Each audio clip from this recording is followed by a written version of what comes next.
Yo, what's going on, y'all? This is Marcus Rosa, aka Mazuma TV, back at y'all with some more boxing talk, man. I hope everybody's having a blessed, beautiful, positive, productive night. I hope you had a great day overall, man. I'm tapping in with y'all to continue speaking on what's going on in the boxing world, man. We're gonna talk about Crawford and Canelo doing 41 million views on Netflix and what that means for the sport of boxing. We're gonna talk about what's next for Terence Crawford and Benavidez and Bivol to be discussed and exactly what that means for the light heavyweight division, man. But before we get into that, if y'all could please hit the like button on the way in, that'd be very much appreciated, man. We on the road to 4K. We well into the 3,100 mark, about to hit that 3,200 mark in due time. Shout out to the nation and the mob for making this possible. I already see a bunch of comments in the building thus far, man.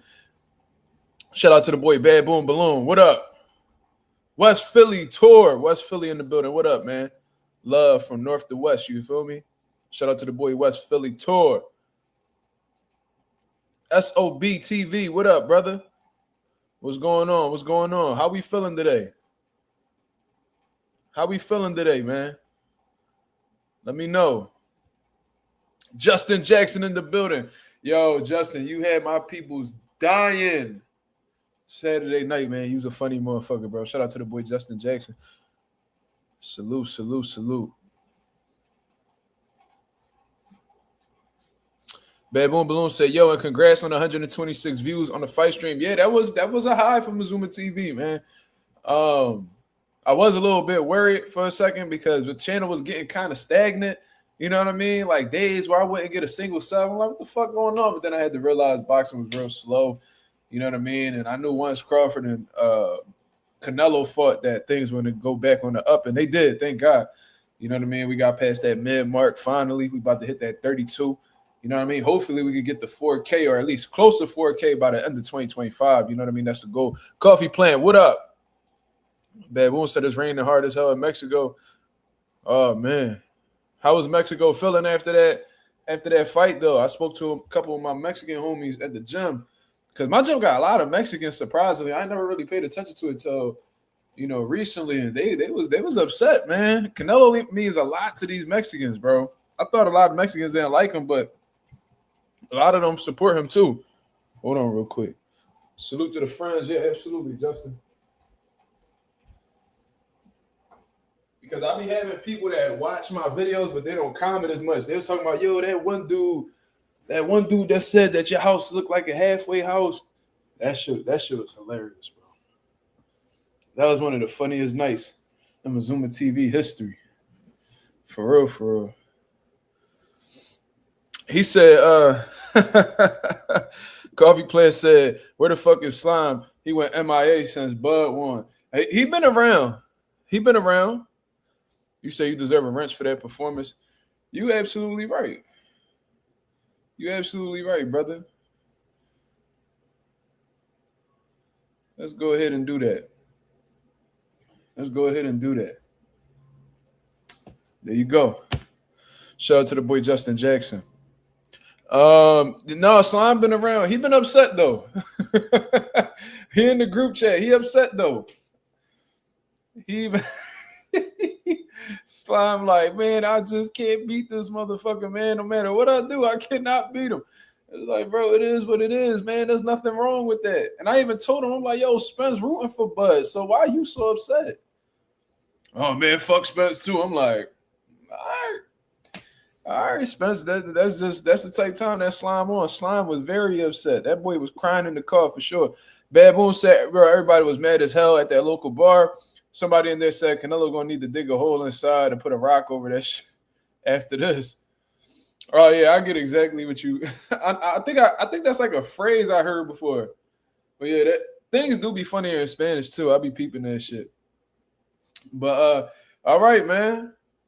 All right. Speaking of Bud and Canelo, man, according to the several media outlets, credible news sources, of course, Terence Crawford and Saul Canelo Alvarez.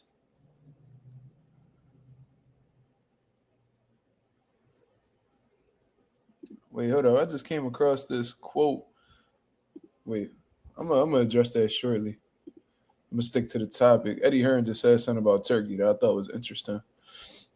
But 41 million views, man. Netflix has confirmed that more than 41 million viewers worldwide watched the live broadcast of Canelo and Crawford. Now, that's absolutely sensational, man. I didn't think that it would be that high, but then really thinking about it, a lot of people was talking about it. And you know that it's a big fight or a very popular fight when the casuals get to talking about it. You see what I'm saying? Like, I had people who never watch boxing, but they know me as the boxing guy. You feel what I'm saying? Whether it's colleagues at work or like, friends who know me from boxing, but met me like in high school, whatever the case is, wherever they met me outside of boxing. They're like, yo, man, what you think about that fight, man?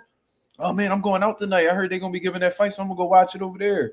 Then I had people like, yo, bro, are you watching that at your house? You know what I mean? So I knew that it was a big deal, but 41 million viewers on Netflix is absolutely amazing, man. That just lets me know that boxing is very well and alive. You know what I mean? This wasn't like no crossover fight. This wasn't an MMA fighter versus a boxer. This wasn't a social media star versus a boxer. It wasn't any of that. It was two legit boxers who was at the top of their game, the top of their divisions. I don't have Canelo Alvarez on my pound for pound list, but I'm sure he's on other people's pound for pound list. So you could say 2 pound for pound rated boxers. You know what I mean? One taking a chance, one is trying to defend his titles, going up against each other, man. And this just goes to show you, you know what I mean? I know we're not in the pay-per-view era and stuff like that anymore. You know what I mean? Pay-per-view is basically dead. Get out of here, man. Get out. This fucking cat so damn clingy, bro. But I know pay-per-view's dead and all that good stuff, man, but they definitely did something historical that night. For Canelo Alvarez, from what I'm hearing, he got paid over $100 million. Bud got paid 8 figures. You know what I'm saying? They made a shit ton of money. They was fighting on a big stage. You're talking about 70,000 people, 60 to 70,000 people in this arena. Come on, man. You can't tell me that boxing doesn't have the potential to be the biggest sport in the world. You can't tell me that boxing is dead. You can't tell me that MMA is bigger than boxing. Dana know that. If Dana ain't understand that before, he understand that shit now. You know what I mean? I honestly believe, MMA, it doesn't have as much history as boxing, so I don't really believe it to be bigger than boxing and things of that nature. However, you know what I mean? I see Max Kellerman running with this narrative that MMA is bigger than boxing. Absolutely not. Absolutely not. Absolutely not. And Bud and Canelo rightfully so corrected him. Like, nah, ain't nothing. MMA is not bigger than boxing. You know what I'm saying? Like, you tripping. So if that wasn't like the nail in the coffin to prove that point that Canelo Alvarez made, I don't know what would. J Cash, what up? That was absolutely amazing, man. You already know what it is with Mazuma TV. We love pushing the boxing culture forward, and we are for whatever pushes the boxing culture forward. And this shit just goes to show that you don't need to step outside of boxing in order to make a huge attraction. You don't need to bring out old retired fighters. You don't need to bring out MMA fighters into a boxing ring. You don't need to bring out no social media boxers in order to run up some numbers, man. You don't. You just need 2 great boxers at the top of their game to go up against each other, and the buzz will generate on its own. Good fights sell itself, people. There's some fights that may, go underneath the radar and shit like that, but when promoted properly and given the stage possible to, really reach the masses, it's going to do its numbers every time.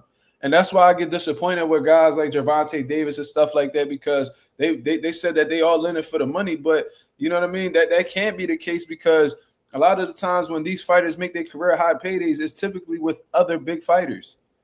You know what I'm saying? Like Errol Spence, he made the biggest payday of his career with Terence Crawford. Terence Crawford made the biggest payday of his career, possibly with Errol Spence, or maybe, Canelo Alvarez. I don't know which fight he made more in, but regardless, all of these guys, like Floyd Mayweather, he made the biggest payday of his career with another boxer. Boxers versus boxers, they sell. And I refuse to have anybody else say any different. I think that they're using that as an angle to, make boxing a spectacle more than it is a sport. Make things more entertainment based than, legacy based. And I'm not with that at all. I'm not with that at all. Dude really was hating on Bud. Who are you talking about, Tor? Let me know. Who you talking about? You talking about Slime? Slime was dead serious when he was hating on Bud. He really don't like Bud for what he did to Spence. That boy don't know how to deal. He don't know how to let shit go, obviously. Lorenzo, what up? Oh, you talking about Tank? I'm thinking you talking about Slime. Well, they both equally don't like Bud. I guess we could say that. Tank, he's jealous, and we spoke about this on the live yesterday. I ain't gonna harp on it too much longer, but yeah, he's jealous, and I genuinely believe in this case right here that Bud is a reflection of all of Tank's insecurities, and what I mean by that is everything that Tank wants to be recognized for. Um, Bud is recognized for, which is, being the best, being one of the faces of boxing, taking on the best competition. Like Tank wants to get the stripes before he earns them, and he's seen somebody in Bud that, essentially earned the stripes in the game and proved to be great. You know what I mean? And he's envious of that. You feel what I mean? And I think that's why he stopped liking guys like, Shakur Stevenson and Devin Haney, because they was actually taking chances, trying to get these big fights, trying to be legacy driven. And, they was willing to step on Tank or attempt to step on Tank in order to be great. And he hated that shit. He hated the fact, he felt disrespected at the fact that dudes in his weight class was calling him out. Like, huh? So you just want to make this money, fight whoever you want to fight, and then get mad that other people want to fight you? You at the top of the sport. And everybody knows once you become a champion, once you become a big name, a target is put on your back as a result of that. Even if you started up as the boogeyman. I remember Errol Spence. He was the boogeyman at 147. Nobody wanted to fight Earl on the come up. But once he became a champion, then everybody and their mom started calling him out. Jerron Ennis. Look what's going on with Jerron Ennis now. He was the boogeyman at 147. He got some titles. Now everybody want to fight him. Now everybody calling him out. That's just what happens, in the game. So when I hear Tank talk about he offended that people calling him out, it's like, bro, why is that something to be mad at? It's like, bro, this is boxing. You're mad that other fighters want to fight you that's in your weight class. You should be flattered by that, because that lets you know that you're doing something right and you at the top of the division, or you at least the biggest name.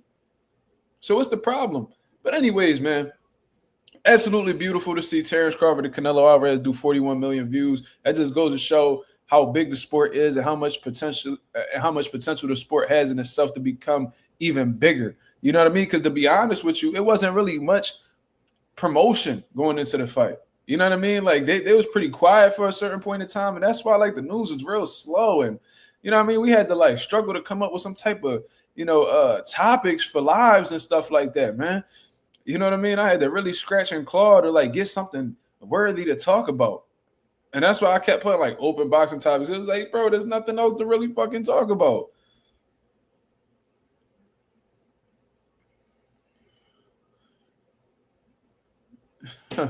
Yeah, Taporia started all that talk with Bud, but we not even acknowledging that, bro. That's just something that I repeatedly see UFC fighters do, and that just goes to show that boxing is bigger than the UFC, because or at least they're doing better than the UFC. They're getting paid better than the UFC, because every single time, like a big UFC fighter gets built up, they always try to find a way to call out a boxer. Conor, he was able to get the Mayweather fight. I remember Francis Ngannou calling out Wilder, and Ronda Rousey was talking about fighting Floyd with her stupid ass. Who else? It was a few other people. It was a lot. And damn, who else? Oh yeah, I remember Tyron Woodley was talking about fighting Canelo, and Kamaru Usman. No, it was Kamaru Usman, not Tyron Woodley. Kamaru Usman calling out Canelo, and they was going back and forth on social media. It's like, bro, y'all repeatedly do. Like, if y'all so superior to boxing, then why do y'all always go out of y'all way to call out boxers? It's like it's super weird, and it's two totally different sports, and I respect both of them. But it's like, come on, bro. Like, y'all could do y'all thing in the UFC, and you know what I mean, not have to worry about boxing. They always call boxers out, and they always try to make it seem like if you got to go out of your way to try to prove to somebody that you better than them, it's because you low key feel like you inferior to them. So what you're doing is overcompensating. If I genuinely feel like I'm doing better than the nigga, or I am better than the nigga, which I would never really think that, but let's say if that was a scenario in my head, I wouldn't go out of my way to try to prove that. Why would I have to? I'm better than you. I'm doing better than you. Why do I gotta jump out my way to try to show that to you. It don't even make sense. To me, when people be like, "Oh, we're better than you," if we fought, if we fought in the streets, but this ain't called street fighting. This boxing, brother. This is a sport. You feel what I mean? So it's like whenever they start bringing up the street fighting shit, it's just like y'all some angry broke ass niggas that's mad at motherfuckers that's in a combat sport like you and get into a bag, and you mad that Dana White scraping something off the top every time y'all rumble. It might give y'all niggas a bonus if y'all act right. So I get it, bro. That should just be like bitter, broke nigga behavior, to be honest with you. O'Malley versus, I remember that. O'Malley's all knocked there, midget. But bro, shut up, bro. Shut up. Then you just get washed the other day. Like, cut it out. That be the thing. They be getting their ass whooped after the fact, and then they just be like, y'all niggas crazy. PYP Boxer said, man, I'm pretty fucking sad brother Canelo got beat good. I mean, these things happen, brother. You know what I mean? It is what it is. All our favorite fighters, for the most part, took L's. You know what I mean? I done told y'all multiple, like Tito Trinidad. I refuse to watch any of his losses to this day. Whether it was B-Hop, Roy Jones, Winky Wright, I refuse to watch any of those fights because it's a sad feeling to watch that. Somebody that you grew up idolizing, seeing them basically hopeless in the ring and outmatched. That's a very upsetting feeling. And I kind of understand Slime in a sense because, like, damn, like Spencer's my fucking guy and he just crushed him in front of my eyes like that. That's heartbreaking, especially if you emotionally involved in boxing. That's heartbreaking, bro. Watching your favorite fighter lose might be the closest thing you feel to like heartbreak. I swear to God. Shout out to the boy Shay in the building. We gonna leave that for the open boxing topics, man. We on to the next one. You know what I mean? We're gonna talk about Terence Crawford and exactly what he's been saying, and as a result, what I believe is gonna be next for him. You feel what I'm saying? And I think it's very limited options. He did say that there's a lot of options on the table, but at the same time, he eliminated a lot of them. So this morning, Terence Crawford came out with a few interviews. I think he did one he did one on ESPN. He did one with Stephen A. Smith. He did one with Ring Magazine. He pretty much just been doing interviews all this morning. You feel what I mean? And shout out to Bud for that, man. I love the fact that he do interviews after his big wins. Like I remember when he did the Breakfast Club after defeating Spence, and he was all over the place, just getting that good press. You feel what I'm saying? And there was a few things that he said that caught my attention. Now, he said that he has this motto where once he goes up, he's not coming back down. Now, that's definitely a smart thing to follow because we've seen fighters who, like Roy Jones, who, jumped all the way up to heavyweight and then went back down in weight, cut down all this muscle, and he was never the same after the fact. You know what I mean? So maybe he's just learning from people that had, fought before him, you know what I mean, or took them chances before him. So a few things that he said. He said he's not fighting David Benavidez. That's not happening. He's not fighting at 175.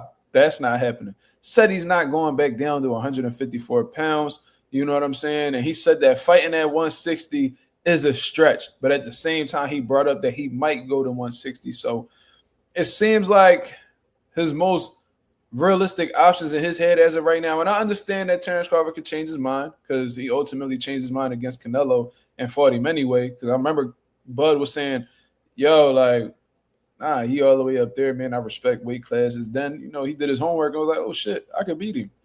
So his mind can be changed. You know what I mean? He could wake up and just feel different tomorrow. We don't know. But as of today, seems like his most realistic option in his head is either going to be at 160 or 168 pounds. You see what I mean? What do I personally think of this whole situation, man? I feel like the most realistic option for Terence Crawford is to go down to 160, if not a rematch with Canelo Alvarez. You know what I mean? Because when you're looking at these other 168-pound guys, for the most part, they are 168-pound guys. You know what I mean? It's not like Canelo Alvarez who, came down, who fought as low as 140 pounds when he was 15 years old and slowly but surely got up to the weight class he ended up becoming undisputed at, which is 168. A lot of these guys started at 168, boiling down from 200 plus pounds in order to make weight. And I know that Bud is somebody who carries weight quite effortlessly, but he's not carrying that type of weight. You know what I'm saying? Like 12, what I mean? He's not boiling down from 200 pounds. You know what I'm saying? That is just something that Bud's not doing. He's too disciplined for that anyway. So, if he stays at 168 pounds, I feel like the only matchup that'll be realistic for him is a rematch with Canelo Alvarez. Now, do I think the rematch with Canelo Alvarez happens? I don't think so. I don't think that's something that Canelo Alvarez wants. I think he got to understand, and just like everybody else got to understand, and that really watch boxing, that he was completely overmatched. You know what I mean? And Canelo Alvarez, I'm sure he said he had a great camp. He didn't have anything wrong. He did his best. He just couldn't figure out Terence Crawford. He didn't know how to deal with the length. He didn't know how to deal with the jab. He didn't know how to deal with the combination punching, the timing. He was outmatched in every way possible. And not only that, he was also going up against a very strong competitor in Terence Crawford. He may have underestimated him in a sense that he thought that Terence Crawford was going to fold and like everybody else do. He thought that, Crawford wasn't going to be strong enough, that he was going to walk through his punches. And that was something that Eddie Reynoso had said, from what I understand, that he was going to hit, he could hurt Bud, but Bud can't hurt him. And I think he got to understand real quick that it wasn't necessarily sweet in the punching power department. So I highly doubt that Canelo Alvarez will rematch Bud at 168 pounds. I just don't see it unless it's another stupid paycheck. I just don't see it happening. You feel what I mean? Canelo didn't spar southpaws enough in his camp. I mean, he sparred a few with them. He fought a few people that switched. Don't the boy Yo-Yo switch? I could have sworn he switched. Jerron Ennis, he switched. You know what I mean? Let me check something real quick.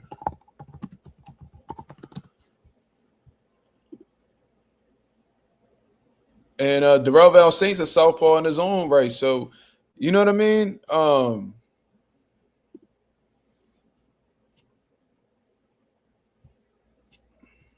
He got plenty of southpaw work. So I don't think that's the case at all. I just think that Terence Crawford just the better fighter. It is really that simple. You know what I'm saying? Blaze Pound for Pound TV said Buzz Camps told us that sparring boots wasn't going to help him. That may have very well been true. And I always said that Canelo sparring boots might do Bud a favor, because Boots probably took something away from Canelo in them sparring sessions. Boots don't take a light on nobody in sparring. I'm glad he did it with my fighter. Shit. Shout out to Deshaun Jones. I'm just glad that Boots took it easy on him. But when it's another professional, especially when you high level like Canelo, he definitely not going to take it easy on you. It's a reason why Boots can't get work. You feel me? So if anything, Boots might have beat some fight out of Canelo, and Canelo came in, less of himself in the Bud fight. But I think regardless of what percentage he came in at, considering his age and how I personally believing that he lost a step, he would have lost to Bud regardless, whether he sparred Jerron Ennis or not. You feel what I mean? That's just what I think. And I see a lot of people on social media trying to cope with the whole thing. You know what I mean? Like, they're not necessarily saying that they can't say that Bud ran. So I was really looking to see exactly what they would say, because, they always come up with something. And they trying to tell us that the fight was close. People, they trying to tell us that the fight was close. Man, I don't know how y'all so convinced that Bud won, man. I'm watching the first 5 rounds, and I thought Canelo got all of them. It's like 3 niggas at Ellie Setback that believe that Canelo actually did something in this fight. Like, is that what we running with? Y'all sound like them old Pacquiao fans back when Mayweather beat him. But did you watch the fight in slow motion? Man, when you watch it in slow motion, Pacquiao was landing them punches, man. Floyd was missing everything.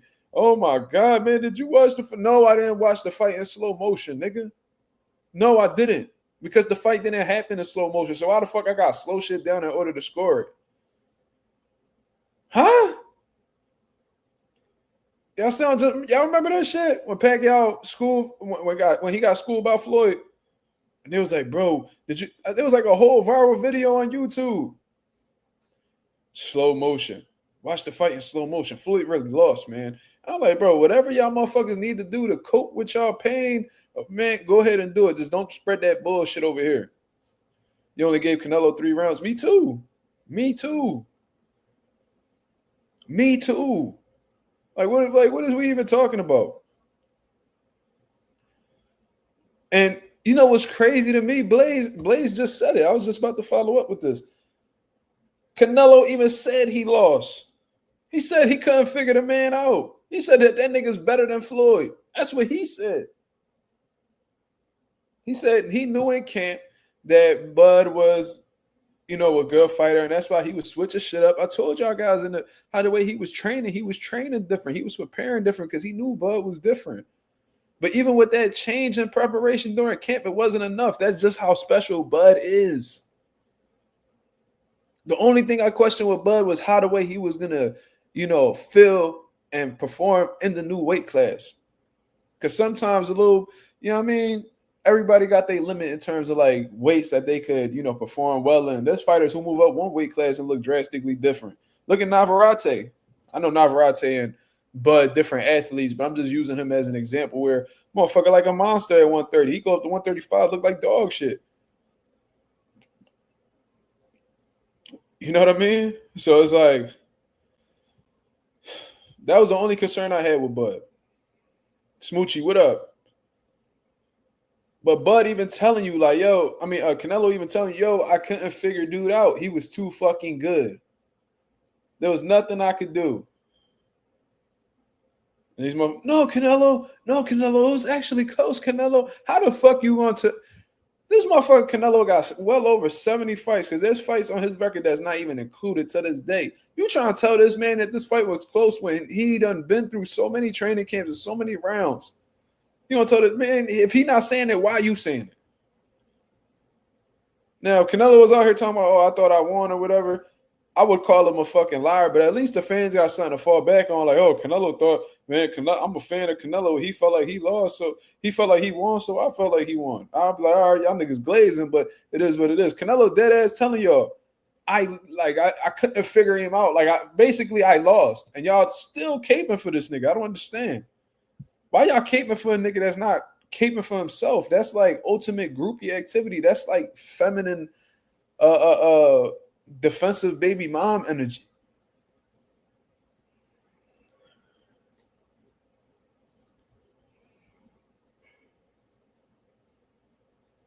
Absolutely delusional. Hit the likes. Absolutely. Hit the likes. The boy George in the building. What up? He said, Mazuma, do you still want to see Canelo versus Benavidez in 175 for the WBC belt? If Canelo doesn't rematch Bud, he has another chance to be champion against Benavidez. Well, I'll tell you what, bro. I don't see Canelo being a challenger to David Benavidez. I just don't see that happening. I don't see him fight Benavidez at all, to be honest with you. If you look like that against Terence Crawford, and you slow, and it just seems like he's starting, and this ain't discrediting, but he beat undisputed Canelo Alvarez, so I'm going to give you all the credit in the world. But that Canelo will get stopped by Benavidez. I genuinely believe that. To be honest with you, I don't feel like Canelo got anything else to prove. Nothing else left to prove in the sport. That's just me. I don't feel like he need to continue boxing for what? Who you gonna fight? You're not gonna fight Benavidez. You talking about 200 million? You can't beat nobody. You can beat these dudes at 168. You know what I mean? You might be able to get some of these niggas respect and all that, and you know what I mean. They could run around and be on defense mode or survival mode and all that. At 75, you ain't beating none of the champions, brother. You're not beating you're not beating Bivol. Bivol already beat you. You're not beating Benavidez. You're not beating Artur. You ain't beating none of them niggas. You feel what I'm saying? So it's like, what are we doing? Like, you just gonna get a couple? What you gonna fight, Hamza Shiraz? Because they probably still give Hamza the fight. You gonna fight Hamza Shiraz? Is that really like a big fight that the fans want to see? No, Turkey's just looking out for his homie. Canelo, David Morrell, it's like that's a cool fight, but it's like there's people asking for it though. But then again, Canelo done gave us a whole bunch of fights being asked for, so it is what it is. If Morrell gets that opportunity, then you know what I mean. I'll be rooting for David Morrell. He not fighting no Artur better beef, man. Come on, Pagai, you better than that. You better than that. He ain't fighting no Artur better beef, man. That might be a moment where Canelo gets stopped for the first time. Every time he moved up to 175, it was strategic, and one of them backfired on him. When he fought Sergey Kovalev, that was a shock. Sergey Kovalev, who just came off of a war with Anthony Yard. You got your tickets for who you going with, Smoochie? Who you going with? You saying tickets, so I know that's plural. Who you going with?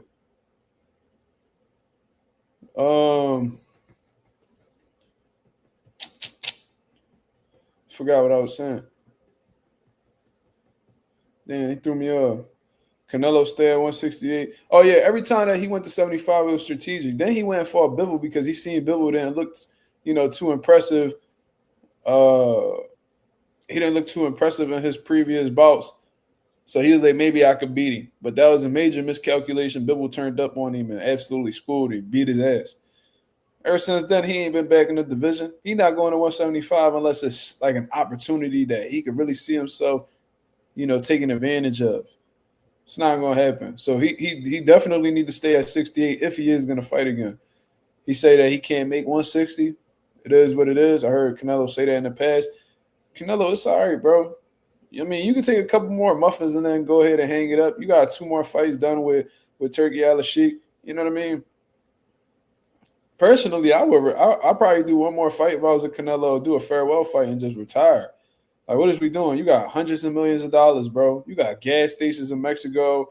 You got all these different businesses you invested into. You don't need the box, bro. I seen that nice ass crib that you got. All them you got a 20-car garage filled up. You riding horses. Stop, man. Get the fuck off. You got horses dancing. You got Teslas dancing in your crib and all that. Like, come on, man. You don't need the box no more. Canelo versus Eubank in the UK. I seen Eubank talk about fighting Bud. Like, we want to see that. Nigga, you better make sure you right for Conor Benn. You better make sure you right for Conor Benn. I seen you beat Conor Benn, but Conor was rocking your shit. And you only getting older, brother, so you better stay focused at the task at hand. Stop worrying about Conor. I don't even understand. It is what it is. He did one fight with Bomac. He got the win, then he said, fuck Bomac. I don't know. Super weird, though. I don't think Bivol will move down. Blaze, Bivol tried to fight Canelo Alvarez at 168 for undisputed, but Canelo said no. He said no. You feel what I mean? Y'all remember that? When Bivol said, yo, I'll go down on 168 and fight you for your belts. He said, nope. If he wants to fight him, it got to be at 175. And that's why Canelo went another direction for real, because he said, bro, I'm not about to rematch you. I'm not about to go to – I already went to 75 and you beat my ass. Ain't no way you about to come down to 68 now and take all my titles. He was like, that's not happening. So I doubt it. Bivol said he would go down to 168. But probably only for Canelo, to be honest with you. Bivol versus Bud for real guy. Man, why y'all gotta do that, man? See, when I hear this, and I'm hearing like the Bud and Benavidez's and the Bud and Bivol, it's like, in my eyes, y'all want him to lose. Because y'all know that these guys are way bigger than him. Like, in 168, he fought Canelo because Canelo was a smaller guy. You feel what I mean? Like, Canelo's a smaller guy, so Bud seen an opportunity. He was like, all right, we're about the same size. Let's fight. These Bivol and Benavidez motherfuckers is significantly bigger than him. And Bud told y'all, like, yo, Benavidez probably can't even make. Stephen A. Smith had asked him about fighting Benavidez. He's like, oh, come on, man. Like, you know what I mean? Like, Benavidez probably can't even make 168 no more. He's a big boy. You feel what I mean? And he's a hell of a fighter. You know what I mean? I fought Canelo because he was more of my size. Beautiful answer from Bud. Just keeping it 1,000. My boy Anonymous in the building. He said, wait, not that one. It was the other one. He said, I like Bud versus Lara in Omaha. Bud can attempt to be a 6th division world champ. That's what I was talking about at the gym. I was saying Carlos Adames, though. I think that would be a good fight considering their history with the viral sparring session they had over at Gleason's. You know, if they were able to fight, that'd be a good one. But Erislandy Lara, yeah, that's a good fight too. I mean, that's the oldest world champion in boxing right there. Currently, oldest world champion in boxing today. You feel what I mean? So if he was to fight him and take his belt, he'd become a 6th division world champion, tied up with Oscar De La Hoya, only behind like what, Amanda Serrano and Manny Pacquiao. That'd be a beautiful thing to add to the collection, and then you could retire. But we gotta see how Bud feeling a little bit, man. Because as of right now, he said that going down to 160 is a stretch. So we'll see. I don't know. I think that Bud could definitely make 160. He'd probably be a little bit faster, and he'd probably be in a little bit better shape. You know what I mean? Getting those extra 8 pounds off. You feel me? So I would like to see Bud at 160. Go ahead, get you a belt there, hang it up. 6 divisions, bro. Now you really got a case for being greater than Floyd. Because right now, you know what I'm saying? You got 5 divisions like Floyd. You got 5 divisions like Floyd, but you undisputed in 3 of them. So out of the 5 divisions you done competed in, you became undisputed in 3 out of the 2. That's a 60% undisputed percentage, man. So if you were to go ahead and then get another weight division over Floyd, all right, it's like, all right, bro, like this motherfucker, he got to be better than Floyd. No one will never surpass Floyd. I mean, that's your opinion, brother. If you feel like that about Floyd Mayweather and stuff like that, but if we talking about accolades, now if you talking about resume, Floyd probably got the more consistent resume in terms of like, you know, notable opposition. And I get it. But if we talking about like accomplishments, titles, undisputed, Floyd never was even undisputed before. I think he was unified in 2 weight classes at the same time. I think that's what it was. Or he held titles simultaneously in 2 different divisions. You know what I mean? That might have been what it was. But he never became undisputed. Oscar De La Hoya is a 6th division champion. Yes, he is. Yep. I think from 130 to 160? He had a title at 30, 35, 40, 47, 54. Yeah, I think he got titles from 130 to 160. I could be wrong, but it's definitely 6 divisions.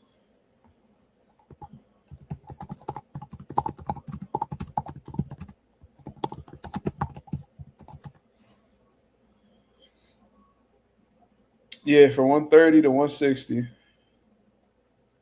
Yep. Super featherweight, lightweight, super lightweight, welterweight, super welterweight, middleweight. Yep. Floyd's resume is second to none. It's definitely up there. It's definitely up there. And I personally wouldn't put Bud's resume up against Floyd's. You feel what I mean? But if we talking about like accolades, Bud up there with Floyd, bro. Bud up with he might not beat as many world champions as Floyd. You know what I mean? He might not have like those pop out names on his resume like Floyd. But if we talking about like running up divisions, becoming undisputed and lineal champions, and like Bud could sit at the table with Floyd. He can. Especially if he go to 160, he grab a title there. Come on, man. Just like Bud said, Floyd was great in his era, and I'm great in mine. Exactly. And I love that answer from Bud as well. Speaking very logical sense. You feel what I mean? Speaking very logically, I like that. You know what I mean? That's why I don't really like to do like fantasy matchups. Like I seen people try to downplay Jack Johnson. Oh, Jack Johnson ain't had no skills. He ain't had no technique. It was like, bro, but for his era, he was great. So why are we going to diminish him and try to bring him into a he said Robert Horry got 7 rings and no one cared. I know you're not comparing Terence Crawford to Robert Horry. I know you ain't doing that. I understand what you mean, brother, but Terence Crawford and Robert Horry being compared is crazy.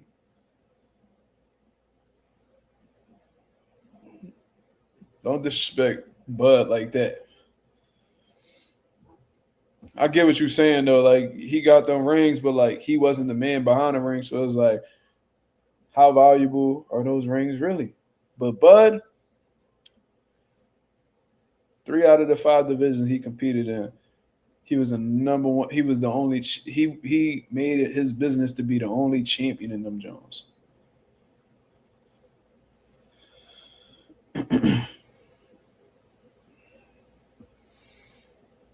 Floyd was cool with other niggas being champion in his division while he was in it. Bud wasn't. Robert Ory was clutch. Please put some. I'm not even about to get into this conversation because I'm not that well versed in basketball, brother. I had my time where I liked basketball, but was never like the biggest student of it or the biggest enthusiast. So we're not even about to get into that topic. You feel what I mean? I understand the point Justin was making though, but Bud, Terence Crawford, and Robert Ory, no comparison for what they did to the sport and how they impacted the sport. No Jack Johnson slander will be taught. Facts. And yeah, but I seen that conversation being had on YouTube channel. I even seen it come across on Twitter. People trying to downplay Jack Johnson like he wasn't no GOAT. You feel what I mean? It was like, oh, he ain't had no technique.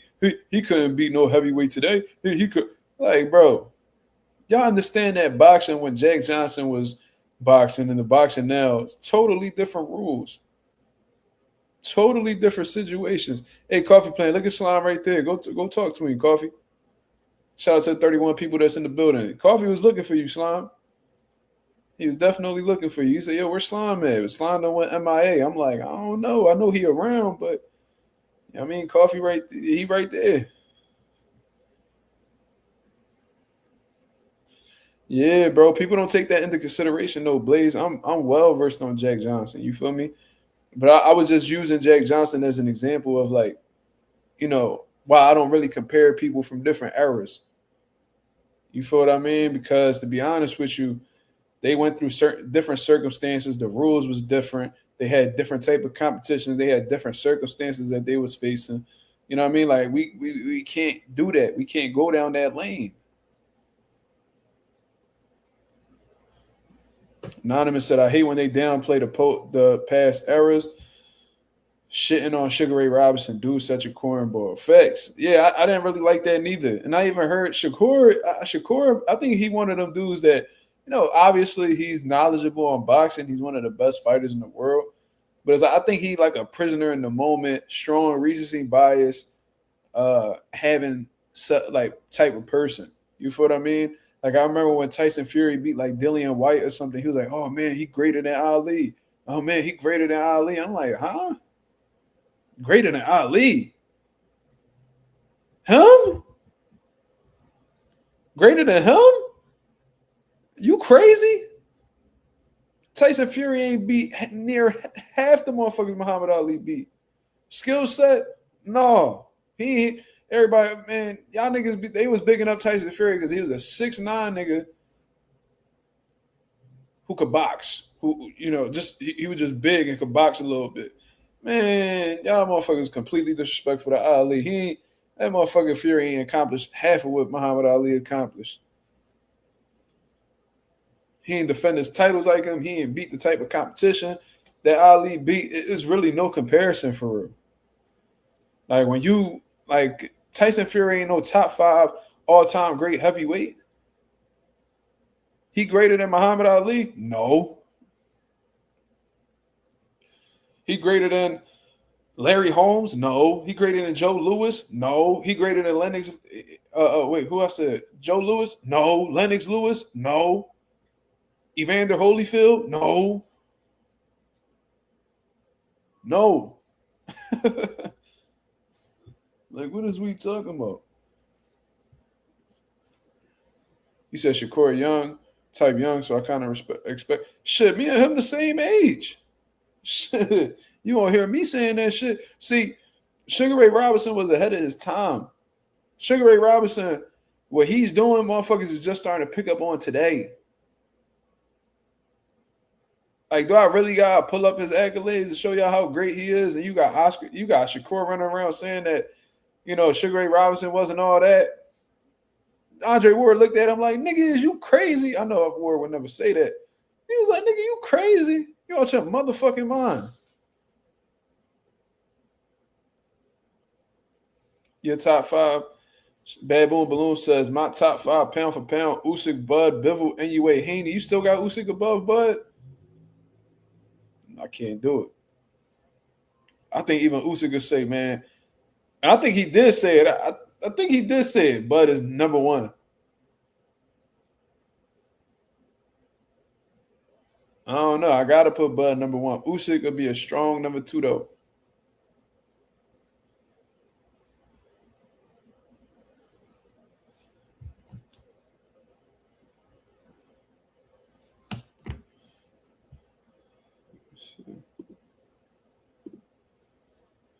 I'm going to send my boy Jamil just X for the link. YSM Sports Media just X for the link. So let me go ahead and see something real quick. Give me 1 second, y'all. I'm going to send this link out. What's up with this shit? All right.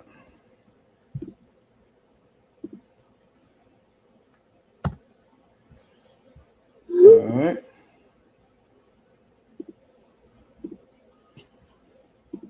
I think that link is sent. So we should be hearing from Jamil soon.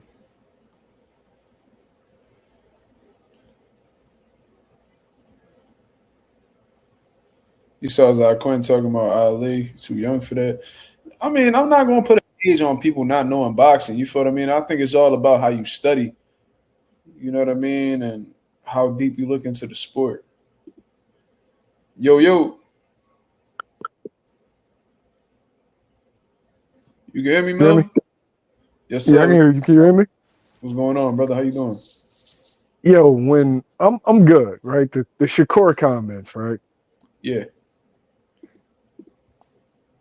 I know y'all the same age, but I look at them like you know that sometimes that fighters don't develop as fast as people regularly do because they spend most of their time in the gym. I'm talking about just I don't even want to say socially, but they're regressed a little bit, right? Everything is catered towards them. They always in the gym, and they probably live with their parents up until they start making big money. So, while he may be 26, I'm not sure if he's like far along in development, if that makes sense, yo. And I'm not trying to be disrespectful. I'm trying to just give people like a window into how some athletes get treated to where as though it takes them a while to get out on their own. Right. So their maturation process is like slightly stunted. So when you say y'all the same age, but like argue though, you know what I mean? Mm-hmm. Like when did you leave the crib? You know what I mean? Shit. When the fuck did I leave the crib? Like 5 years ago? 22? Yeah. And not saying that specifically about him. I don't know his situation. I'm just saying I notice a lot of times with boxers, they leave the crib later. Like they tend to like live with a trainer and everything is just catered around them boxing. They don't really have to do anything else. And so they 26 might not be a 26, the dude that then left the crib at 19 and had to get a job and work with bills and all that. For the most part, if you're a high level amateur, your bills and all that shit is paid for. Yeah, that's very true. So you saying that they pretty much just isolated to like boxing. Yeah. So they don't really know nothing else outside of boxing. So their maturity process is like a bit stagnant or delayed. Yeah, you see that in other sports as well. Like when a dude goes from high school to college, like I played college basketball. Everything is catered towards them. Like everything is done Not that they won't have to do the work, but everything is so You gotta go structured outside. that They ain't really gotta go outside their world. exactly. Yeah. Exactly. The Ray Robinson shit, what some of these kids gotta understand is that the shit that your fighters, that your favorite fighter is doing, they got from a guy that got they shit from him. So it's like I make some shit up and a 8, 9-year-old kid sees it, goes out and tries it, and then expounds upon it. Right. Right? It's still my shit though. Like you had an opportunity to see me and go off of what I did. And yeah, your shit looks better, but it's still my shit. The person that built the Ferrari, yeah, it's magnificent. But guess what? You're not building that Ferrari if I don't go ahead and make this automobile the first jump. Right. So it's evolved, but you can't say your shit is really better than mine because you got it from me, is what I'm saying. Right. He laid the groundwork and they benefiting from it. Yeah. Yep. That's exactly what I was saying. Like he was ahead of his time. Like and that was just with the footage that they have available. Because apparently a lot of his fights wasn't even caught on film, and they said he was a lot better uh, before that film. Like in his previous fights, he was a lot better than what they showed on camera. You feel what I'm saying? But they were saying that like he was ahead of his time, and you could see like the little things that he was doing in the ring. I'm like, bro, motherfuckers wasn't doing that before him, bro. I've never seen that. Like I even watched back fights during like the Jack Johnson era, and I was watching how the way he would fight totally different rules, totally different settings, totally different techniques that they'll use. Like Sugar Ray Robinson was really like the one that really innovated this style that people still use to this day. So I did find it kind of disrespectful. I don't know if Shakur necessarily knows that, but according to him, he watched boxing all the time. I wonder what type of boxing he watching because you know what I mean? How many times you gonna watch Andre Ward? He had 32 fights. How many times you gonna watch Floyd? He had 50 fights. Eventually, you gotta look down. You gotta look down the line to see what these all time greats did before you. Are you really watching like Sugar Ray Robinson, or are you just judging him without even really taking a deep dive into his career and see how great he truly was? Like it's not no mistake that we got boxing historians like almost unanimously calling him the GOAT. Like it's for a reason. You got to understand that kids be on some shit. Like if it's not in my realm, then it's not that good. It's old shit. Right. I don't know, man. It's weird. It's like It's the like old that heads too. Yeah, the old heads don't want to give the young dudes no love, and the young dudes don't want to pay homage to the old guys. The reality is all of these dudes, your Ray Leonards, your Jaron Ennis's, your Floyd Mayweathers, your Terence Crawfords, y'all are all operating off of his template. You are his kids. That's his style you got. It's not yours. Respectfully, it's not your style. It's his style. I agree. So yeah, let me see. They said very true. Smoochy said, "What or whom are we talking about right now?" No, we were just having that conversation about the what Shakur Stevens' take was on Sugar Ray Robinson and stuff like that. And you could tell Andre Ward was looking at him like you crazy. Did you see his reaction to how the way Shakur was? I don't know if you seen that. They had like a sit down and they was like, I think it was Roy, Ward, and Shakur. 3 different generations, but remember, Shakur's a YN. Yo, you ask a YN who the GOAT, they gonna tell you Drake. You know what I'm saying? Or a young boy. Yeah, it's just like what? Yeah, I be hearing that now, and I just be like, "Yo, bro, I feel so much older than what I am, bro. Like this is insane." But they're gonna tell you Drake. That's funny as shit. No, man, I've had dudes say that Drake was the GOAT, and they'll argue you down, and it's like it's just a generational disconnect, and they don't know what they don't know. You got some young dudes that have an affinity for the past, And you got some old dudes that want to glorify it. Like, not everybody from the past is better than everybody from the present. But the reality is, there's some guys that are innovators that change the culture of something. And Ray Robinson is one of those dudes. Muhammad Ali is one of those guys. They changed a whole generation was fighting like Muhammad Ali. A whole generation was fighting like multiple generations was fighting like Ray Robinson.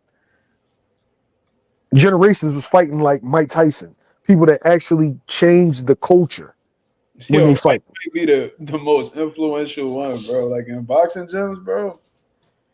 Oh my god, and Floyd too. Yeah.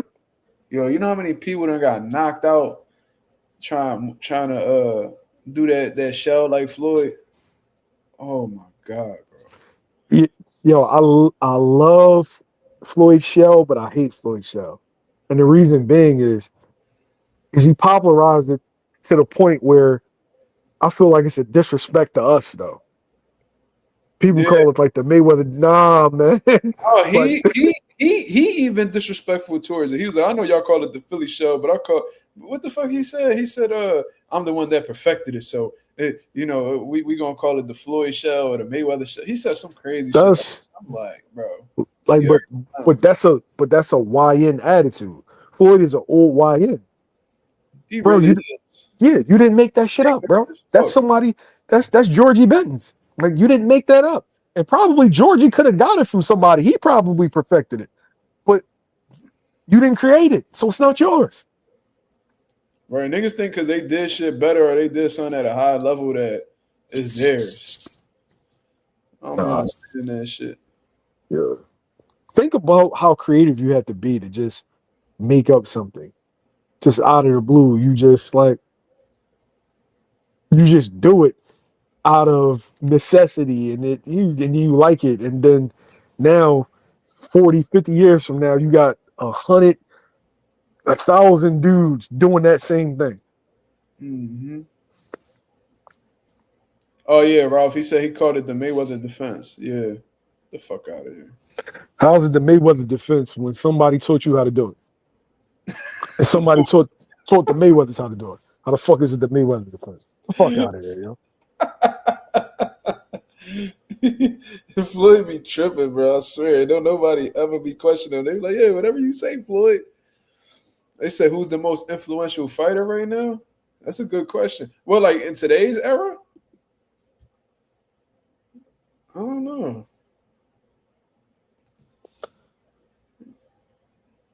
I don't know. It's a good one.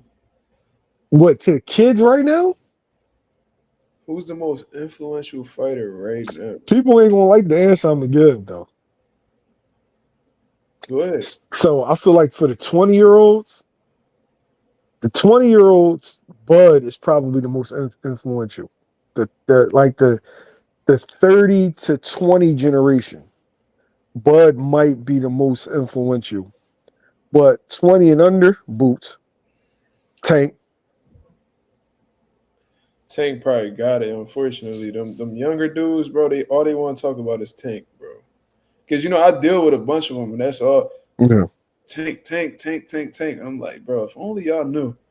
But fuck yeah, Bud is and I was actually saying this yesterday. Bud is very influential in regards to like the becoming undisputed during the 4-belt era.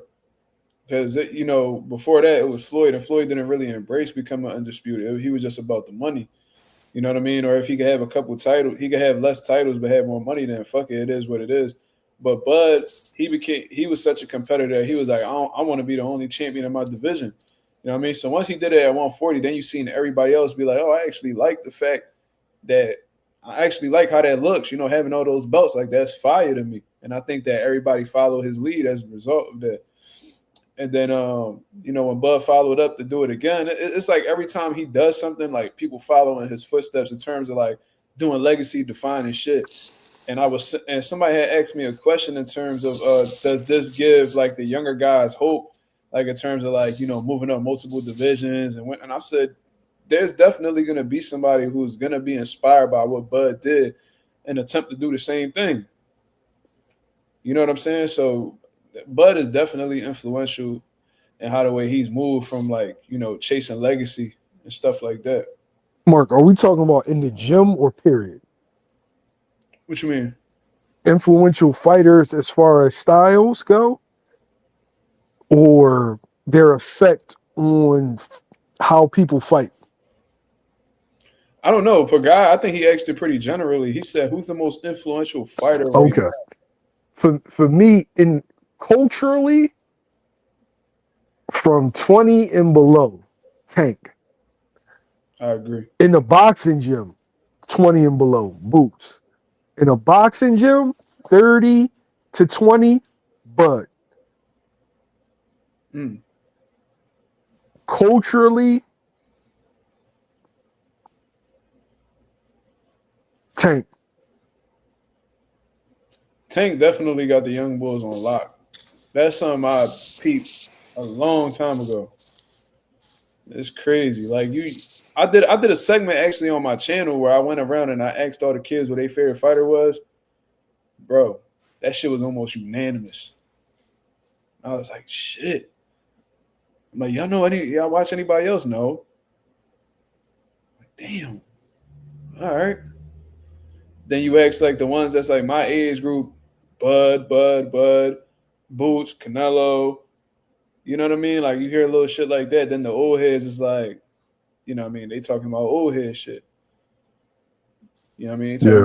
They talking about the other fighters that, what I mean, went under the radar or underappreciated, whatever the case is. But when I did that segment on my channel, bro, Was they you in the all trenches? Tank. Huh? Was you in the trenches? Yeah, my gym. Yeah, Tank just represents the trench babies. He that guy. I ain't even gonna lie. He took a big hit with the Lamont jump. Young boys thought Tank was invincible. Yeah. They learned a valuable lesson. And I tell them all the time. I tell all the fighters I coach, I'm like, yo, ain't nobody invincible in this boxing shit, no matter how good they look. You feel like you might get some that might get close to that, but you know what I mean? I always say like anybody could be beat. You feel what I'm saying? So it's like when that shit happened with Tank, like the young ones that I don't train, they was like all caught off guard. You know what I mean? The other ones, they wasn't shocked, the ones I speak to and shit.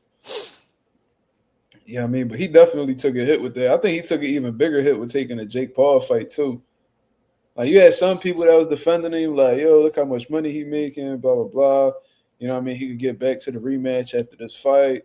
You know what I mean? They try to rationalize it and stuff like that. But I think like in terms of like respect and how the way they perceive Tank, I think a lot of people, because I seen people who like was big Tank channels. They like, bro, I can't excuse this shit. It's like they ran out of angles. It's like, I can. huh? I said I can, and I'm not even a Tank dude. You can what? I said I can excuse it. Mark. Here's the reality, right? People put him on a pedestal that he never belonged on in the first place, and that's what people are having trouble with. I never thought that Tank wanted to be the best. I never took him as that type of guy. I mean, he said it himself. Yeah, he doesn't care about legacy. He doesn't want to be the best. So if he don't want it, I'm not going to force that ideology on him. He's an entertainer. Is Tank the best of his era? We don't know. You know why? Because he never bothered to show us. Right. But I was I think what told got that, some people frustrated though, Jamil, is the fact that like he say little things like the 6 to 7 fight deal, and then they running down a list of names. And he talking about yup, and then saying how he gonna fight this person and do that to this person, and then he whenever opportunity comes along to possibly do it, he know where to be found. So it's like I think that's what be throwing people off. Because I mean, yeah, he has said like, yo, I'm not. Yeah, I'm different. Like I ain't none of these fighters. I'm trying to get my money and get out. Blah blah blah. But then you also do little things where it's like you making it seem like you with the shits and you really not. So I think it's like he misleads people. You feel what I'm I was told the number by the promotional company. He's never coming back to boxing. If they like Tank, they better enjoy it because he's never coming back. Is that crazy? He's never coming back to boxing, bro. Can you text me the number and I won't say it? Give me 1 second. I swear to God, I won't say nothing. Oh my God. Let's see what the hell this shit is. And this is after everything. After the gate. What? After the guarantee. Yeah, bro. And you see how that's such an exact number? So you know it's not, I'm not rounding it off or nothing. That's the number I was told. Yeah. I was told he's the A side. Yeah. What the fuck? Bro, I can't get mad at that, bro. Bro, there's I can't get mad at that. Bro, there's no way, bro. I can't get mad at that, bro. I can't get mad at that. Yo, I made him repeat the shit like 5 times, yo. So, I'm like, I expected Ain't no like, between them motherfuckers at all. Nah, bro. I expected like 50 or something. I'm like, 50, yo, yeah, you got to do it. You got to do it. When he said the number, I said, wait, what? That's after everything. That's after the breakdown for everything. Sponsorships, all that shit. Yeah. He's never coming back to boxing. It's over. It's done. Yo, this number crazy, y'all. I'm sorry. Now that is insane. Nah, salute to him, man. Salute to him for that. Holy shit. Yo, bro, it had to be a crazy ticket to get him off of Amazon. Think about that. He going over to the ops. That's just a salute to him, man. Salute to him. Fuck. Insane. I would have told Lamont, like, bro, I got you. I'll pay your child support or something, man. I got you, bro. I'll pay off your house, man. You know what I'm saying? It's nothing. What you need? Jesus Christ. That's crazy. Very crazy. Damn. All right. I get it. Shit. But Anonymous said, why doesn't he vacate the WBA title? Why do you think that is, Mel? Why do these dudes like keep the belt around if they know they don't really necessarily need it? Or like they don't really plan to defend it or anything like that? Why do you think that is? I got 2 theories. The first theory is because they corny. The second theory is it's easier to maneuver around and get certain opportunities when you are already a champion. Right. It's like you can, like, Tank could jump up and he could negotiate and moving up and fight for the 140 belt or with this sanctioned body, that sanctioned body. But I think for the most part it's because they're corny. Because dudes really don't like that. Terence Crawford need that to get the fight with Canelo? No. Your name got you that fight.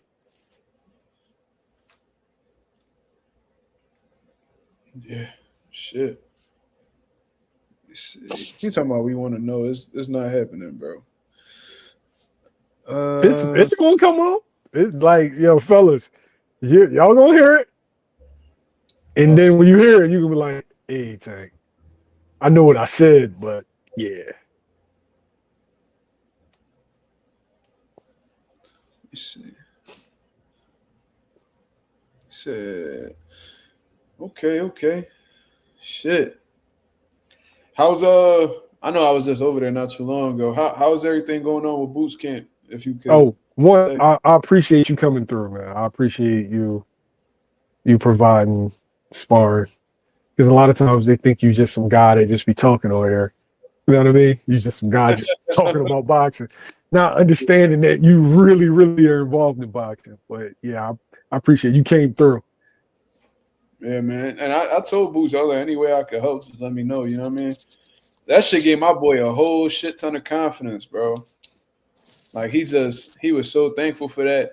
So that was a beautiful thing. He was like, bro, like, cause that's like his favorite fighter. So he couldn't, he said, bro, I couldn't believe it. And I'm like, Boo's Are just you serious?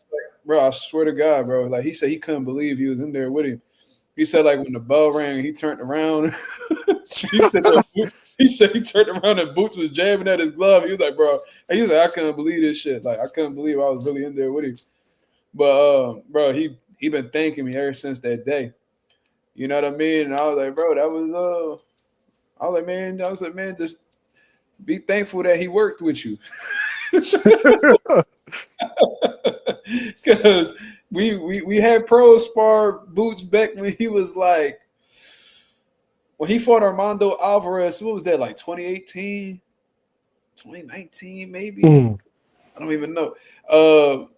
He ain't taking so easy on one of on one of our guys. He actually sparred two of our guys. He sparred Brandon Robinson. Man, he did B Rob dirty, but he was a super middleweight, so he was cool. He can handle it. So that was actually great work. But then he sparred Rashid Johnson, which was perfect. Perfect work for Armando Alvarez.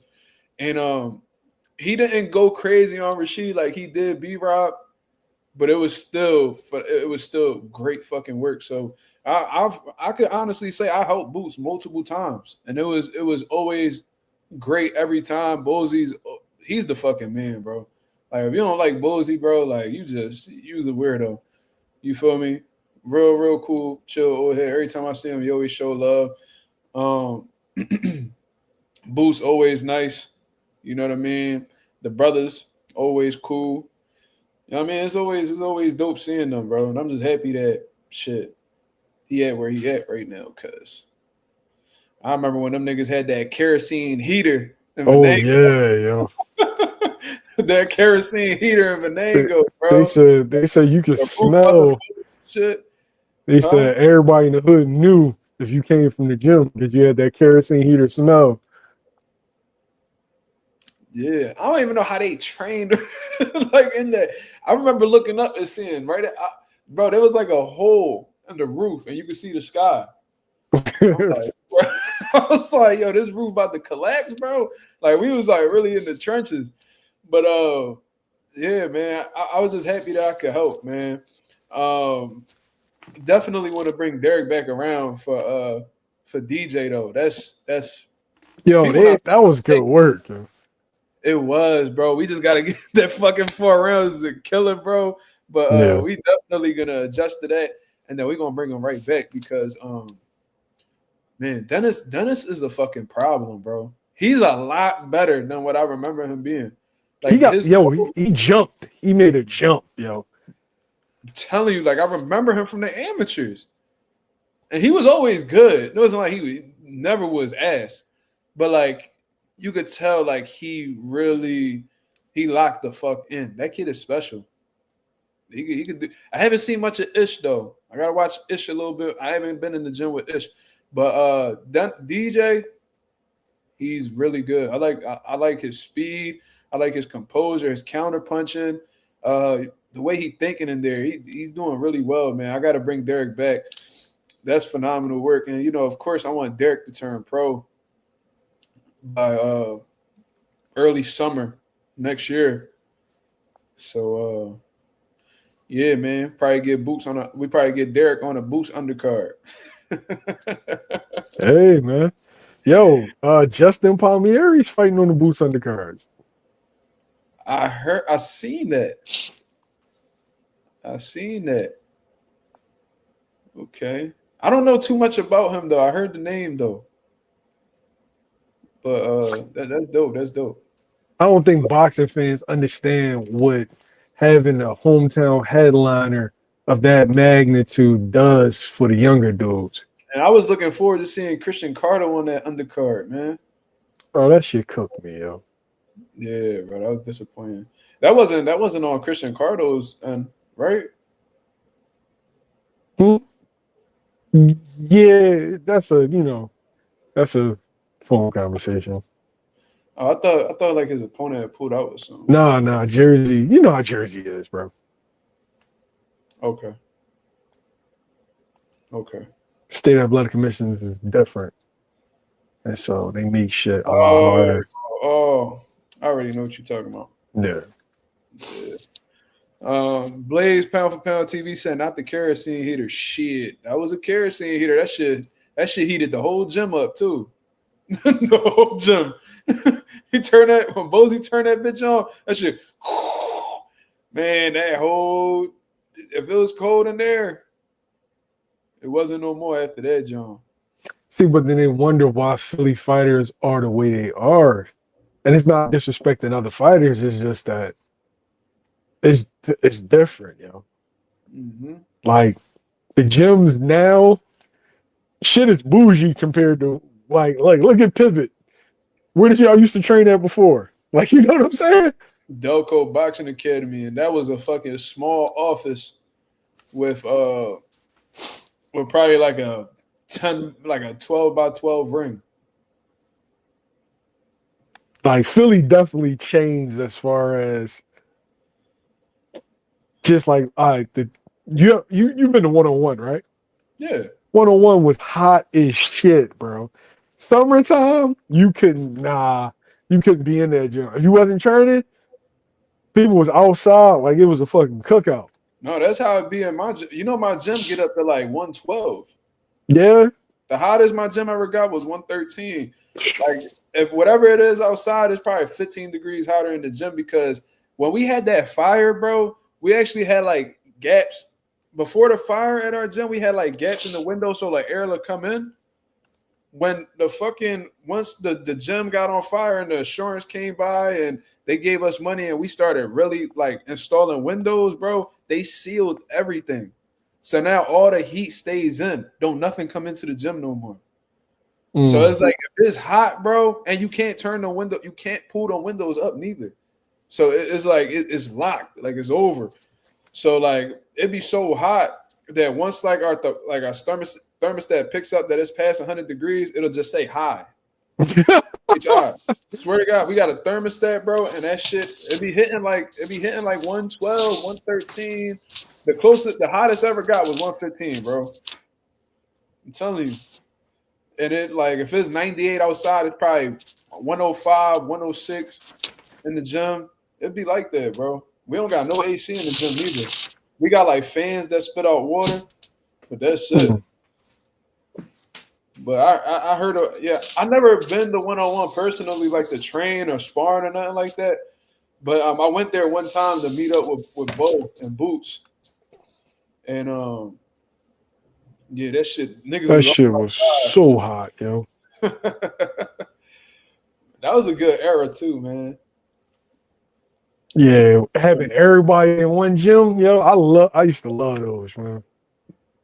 Now everybody's split up. Everybody got their own shit going.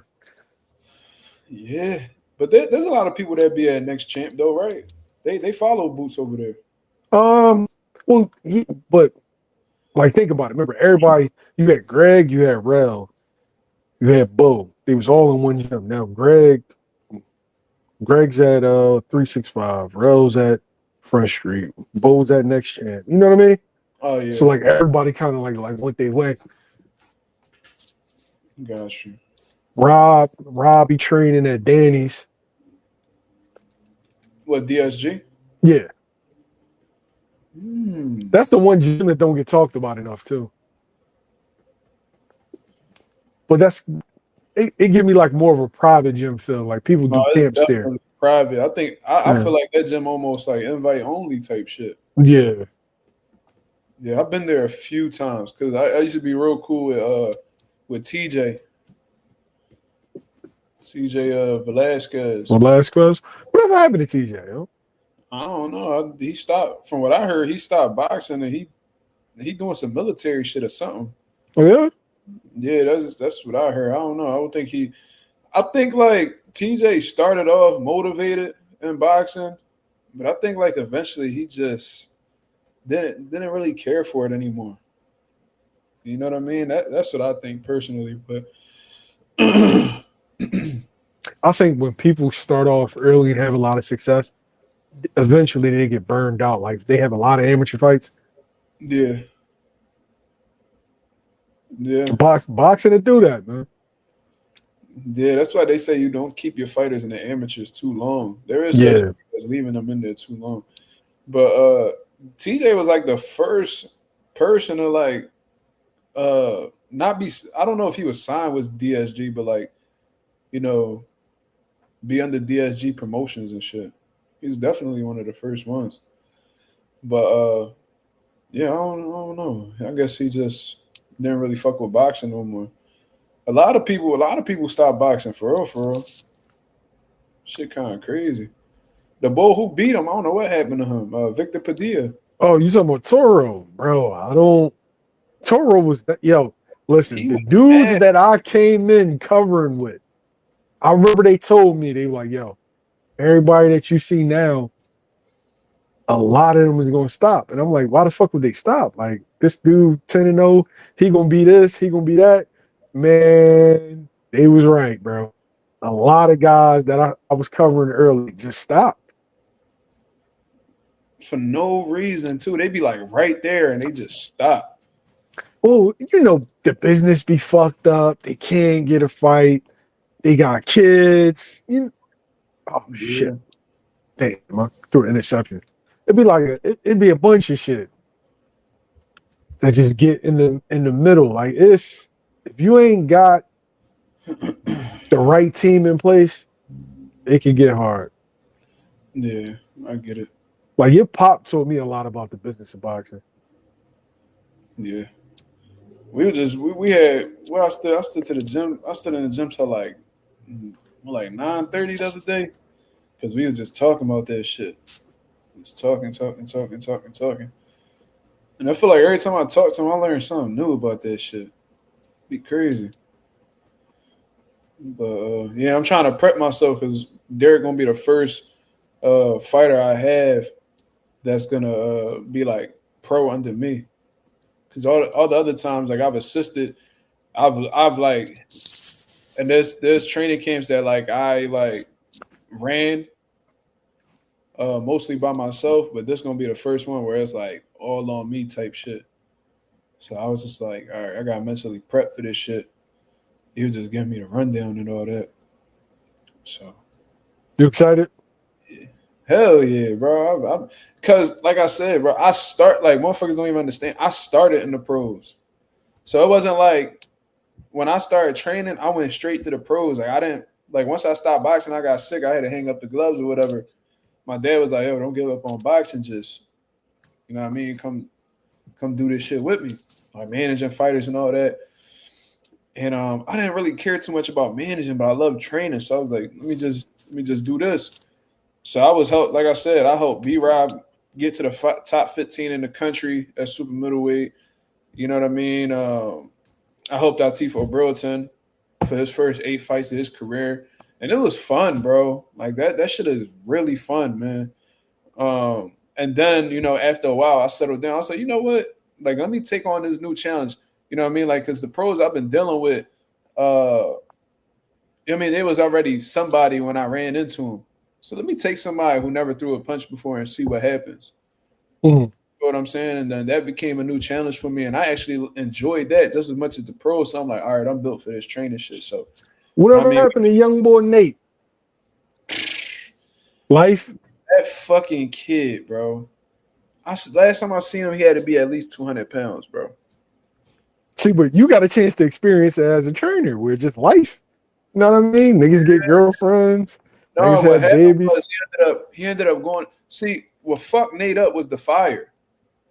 Because Nate was in the gym. He just ran. He had just won a fight. You know what I'm saying? And then the fire happened. So now we was training at the Rock for like 6 months. So eventually we stopped training at the Rock, and like that time period between leaving the Rock and the gym opening, he ended up going to trade school for plumbing. Mm. And that shit just took all his time away. And I remember he stopped by like on like one of my Sunday group classes.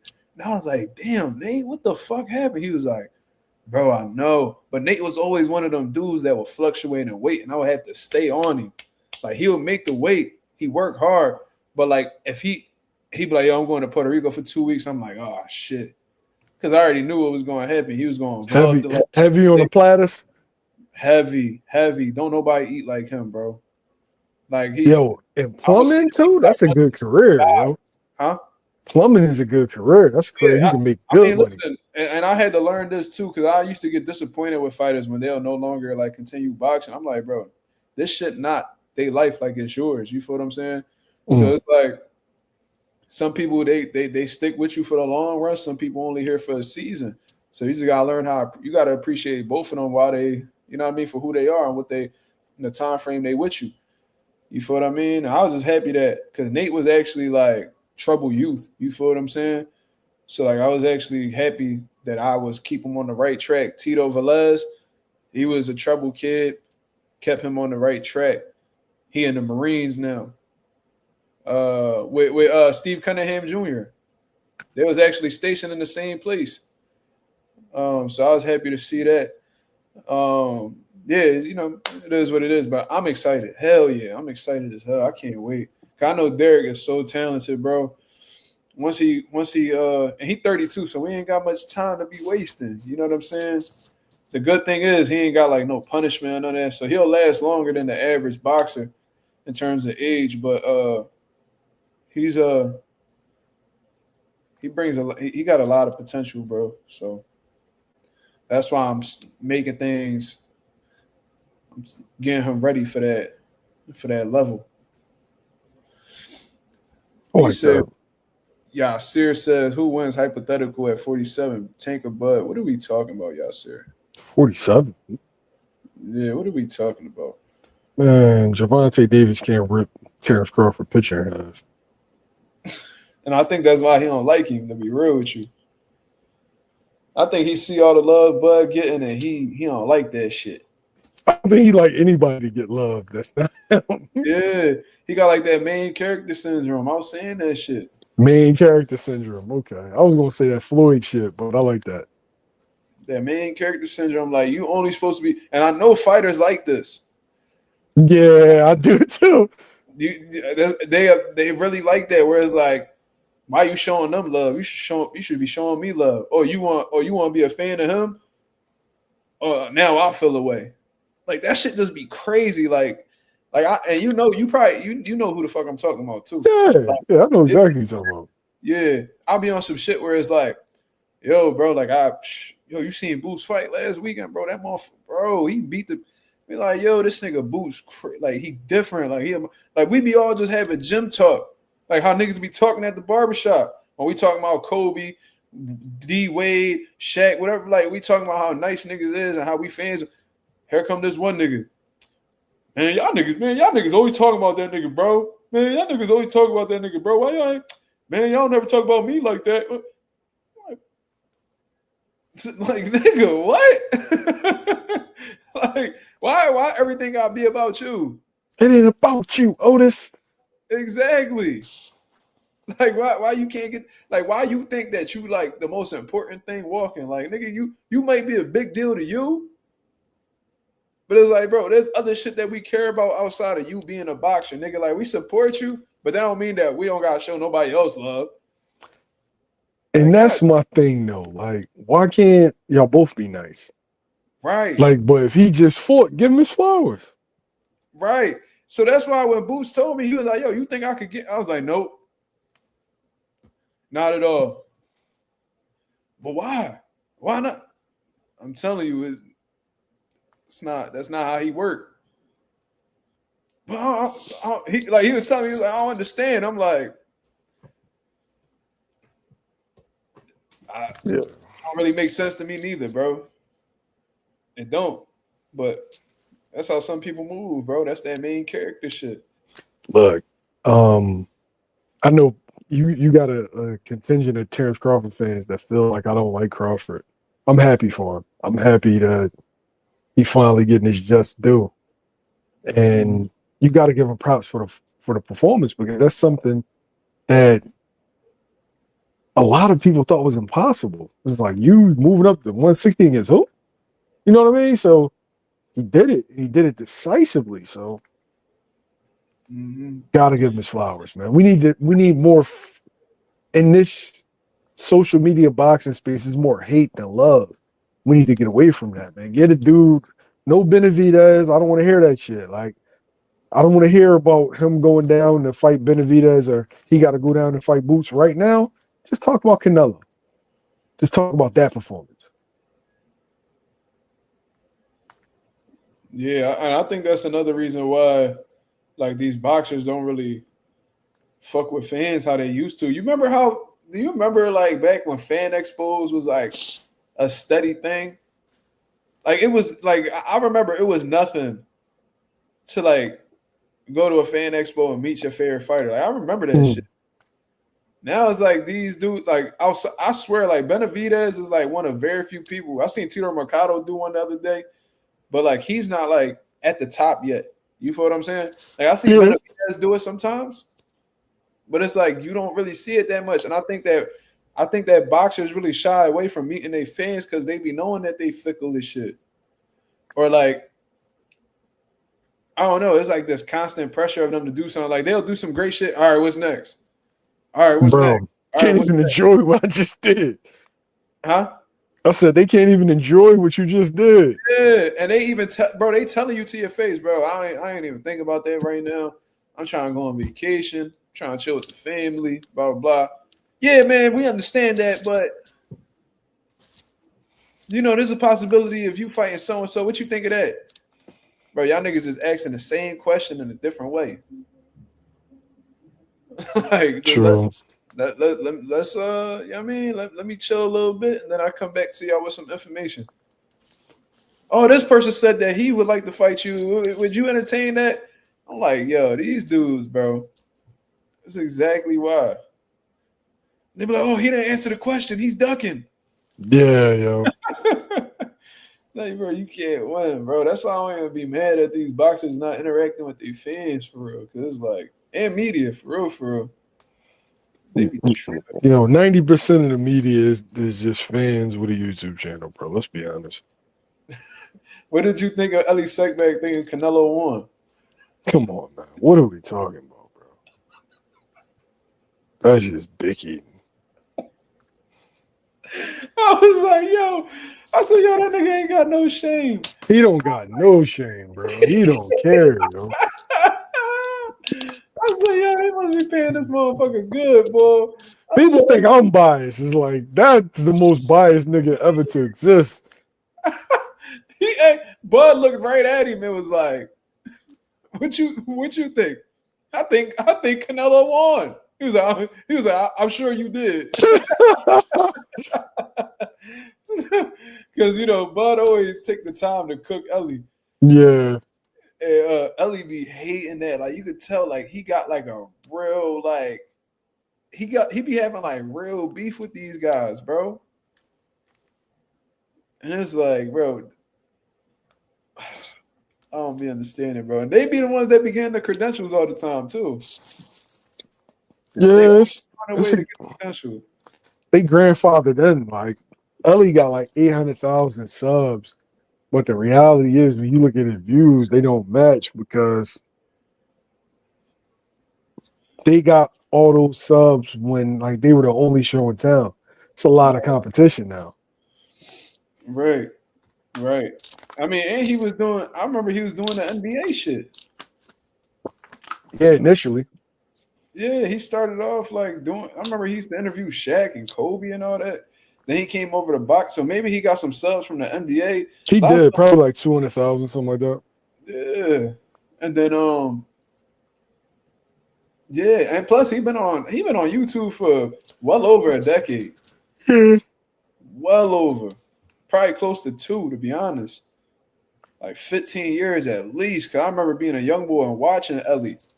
Nigga still got the same intro from like 2010. Reporting.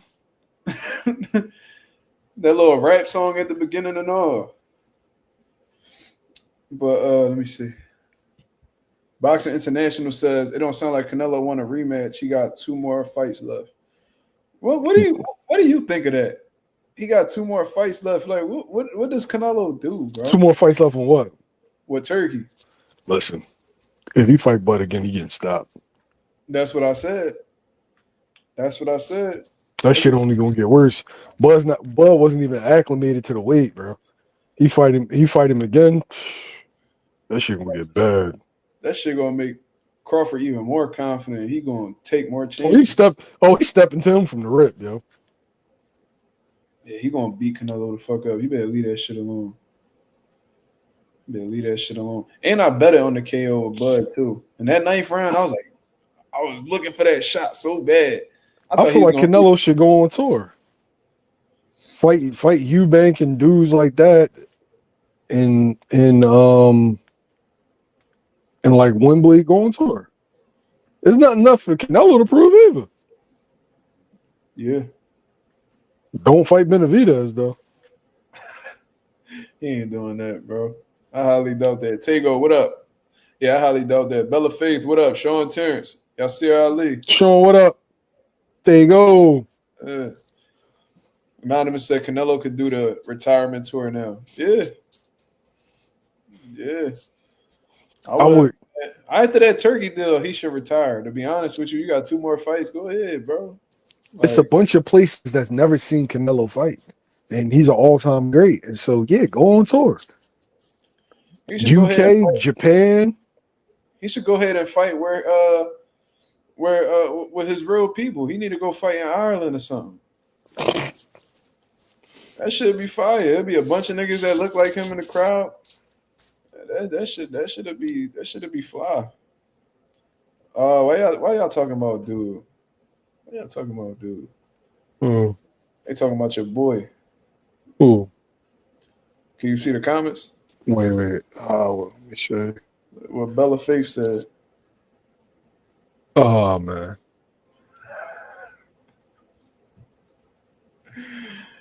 I'm gonna refrain from that, man. Yeah. I'm pro Philly. Leave that alone. I like Marty though. Let's see. Karma Serene in the building. She always pop up out of nowhere. He should have fought Jake Paul. He let Turkey talk him into an ass whooping. Damn. I see that. Might have should fought Jake. Canelo can fight Resendiz in a Mexican showdown just for fun. I ain't mad at that. I'm not like he a champion no more. Why not? Go ahead and fight him in Mexico or something. I mean, he just beat Plant, right? Why not? Shit. Or the UK. The UK not a bad idea. They'll love to see Canelo fight. Fight Carl Froch. Fuck it, man. You said, did we see NUA versus MJ? I did. Look, NUA is a beast, bro. I had my doubts about him, but goddamn. He could fight his ass off. Shit. Only one he's fighting at 175 is probably Ben Whitaker in the UK. That would do numbers. Ben Whitaker, you think he ready for that? Probably not. Sing, what up? Bella Face said, I told y'all Bud is not Jamel. Oh, man. Jamel popping his shit, though. Talking crazy about Boots. What was Boots' response to that? He don't give a fuck about that shit. Yeah, I don't even think I talked to him about it. Yeah. But I see Farah responded, so they definitely. Yeah. Right now, if you're not Lima, he don't really care. Yeah, it's like Lima and Virgil, and everybody else is secondary. Yeah, Boost told me something. About what he think about Lima and what he gonna catch him with, and I was like, yeah, that boy locked in for sure. He already know what he got going on. What y'all think about Charlo Spence next year? I don't like that fight for Spence, bro. I don't. Charlo, kick the shit out of Spence. Yeah, bro. I don't like that fight at all. I was watching Errol hit the pads and shit, and I was like, bro, this motherfucker Errol has zero balance. Never had good balance. And I think it's even worse after the accident. I always thought he was sturdy though. Like I'm watching. He used to fall all over the place. I was watching, so I was like, all right, let me see if I'm tripping. So I went back and watched like his pad work that he was doing with Derrick James when he was getting ready for Lamont. And he was real sturdy, you know what I mean? Turning his punches over, not falling over his punches, you know what I mean? Turning his punches over. Like he looked like a totally different dude. And I'm like, I mean, there ain't no coincidence he been through what he been through since the Lamont fight. But it was like, bro, with that rest that he took and all that, man, his body probably not even going to respond well to even getting back in camp for one. And then taking a shot with some 10-ounce gloves on from Jamel. Like, they like, oh, well, they both coming off losses. It's different types of losses, bro. Totally different types of losses. I would take a Jamel loss, like how the way he went out, over a Earl Spence loss against Bud any day. Any day. In terms of like, because I know if I'm Jamel, at least, you know, I still got something in the tank. You feel what I'm saying? Like, Earl went through all that bullshit. Then he took that bad beating. We don't know how much Earl got left. You feel what I'm saying? So if I had to just look into that in itself, I really don't want to see this fight. I don't even want to see Earl come back for real, for real. I really don't. It's over. That's how it look, bro. That's how it look. You laughing? Yeah, because he said, "I'm like, is it over?" He like, I ain't saying it is, but it looked that way. Bro, I'm just saying, bro. Like, that's like John. That's like asking. That's like saying I ain't saying he like I ain't saying the dude ass, but he not good. Like that's like saying that. I said that's what it looked like. Like, I don't know, man. I don't think Jamel's an ideal opponent to take. Nah, long layoff and a beating, bro. Because we feel how we feel about Jamel, but we know he a different monster at 54, bro. They still saying he the man of the division. He is. Somebody beat it. Yeah, so it's like that man. I think he got a lot more left in the tank than Earl, bro. If Earl came back and beat Jamel, that'd be crazy as shit. Not even gonna lie. Earl lived the life of a rapper, bro. He did. He definitely did. I had heard of shit. I heard a lot of shit about Earl too. From people that I came across that's from Dallas and shit. Wasn't no good shit I was hearing. He was on tour. Nigga was on his AB shit. Yeah. Sean Terrence said Arrow versus Castano. Where is Castano? Is he retired? Castano ain't fought since the Charlo job. That's what I'm saying. Like, what's up with him? Is he done? Speaking of 154, how do y'all see Thurman Fundora? I think Thurman gonna get his ass beat. Me too. With that inactivity, not having much experience at 54,